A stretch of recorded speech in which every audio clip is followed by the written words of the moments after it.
There is a moment in the human journey when sin no longer feels sweet, when the heart cannot fully enjoy wrongdoing anymore, and yet peace has not arrived either. You are not at rest, but you are no longer asleep. You criticize yourself. You regret. You replay conversations in your mind. You feel guilt, shame, and longing at the same time. And you wonder, am I getting worse? Or am I finally waking up? In Sufism, this moment has a name. It is called Nafs al-Lawwāmah, the self that blames itself. According to the Sufis, this is the first real awakening of the soul. Before this stage, the ego, Nafs al-Amarah, commands evil shamelessly. It sins without regret, justifies, blames others, and feels entitled. But in Nafs al-Lawwāmah, something changes. The ego splits. One part still desires. Another part watches, questions, and judges. And this inner conflict is painful. Ibn Arabi describes Nafs al-Lawwāmah not as hypocrisy, but as conscious tension. He says that at this stage, the human being becomes a witness against themselves. You are no longer merged with your impulses. You see them. This is crucial, because awareness itself is light. Ibn Arabi teaches that blame here is not meant to destroy the self, but to separate the false identity from the true one. The soul begins to ask, why did I do this? Who is acting through me? Is this really who I am? This questioning is the beginning of Tawbah, not as words, but as inner turning. Modern psychology quietly confirms this stage. Carl Jung called it the confrontation with the shadow. When a person begins to see their contradictions, their hidden motives, their unconscious patterns, they often feel worse before they feel better. Why? Because the ego resists exposure.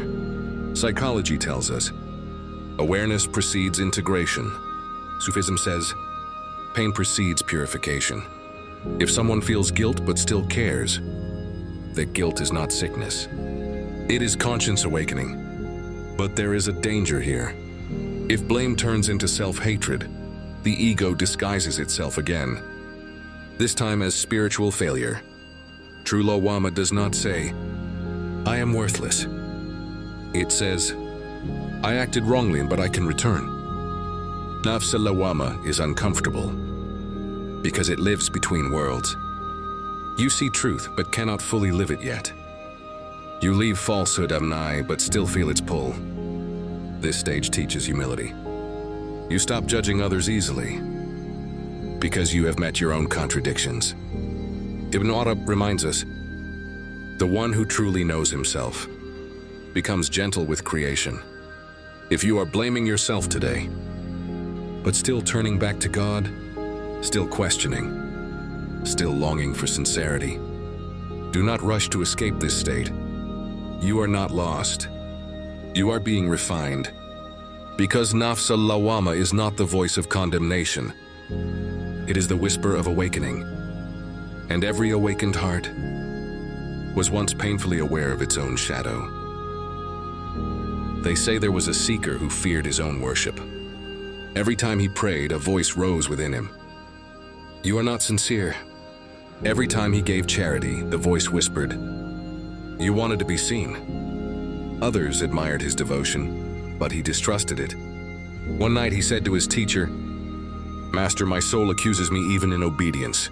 Is this a sign of distance from God? The teacher led him to a well and said, Look. The seeker bent down. His reflection trembled in the water. You cannot see yourself clearly, the teacher said, because the water is moving. Then he dropped a stone. The image disappeared. Now, he said, nothing remains. The teacher spoke softly. The commanding soul shows you a clear image and says, this is you. The blaming soul disturbs the image and says, do not trust this yet. The seeker wept. That voice you fear, the teacher continued, is not your enemy. It is the mercy that prevents you from worshiping yourself instead of God. That night, the seeker learned a new prayer.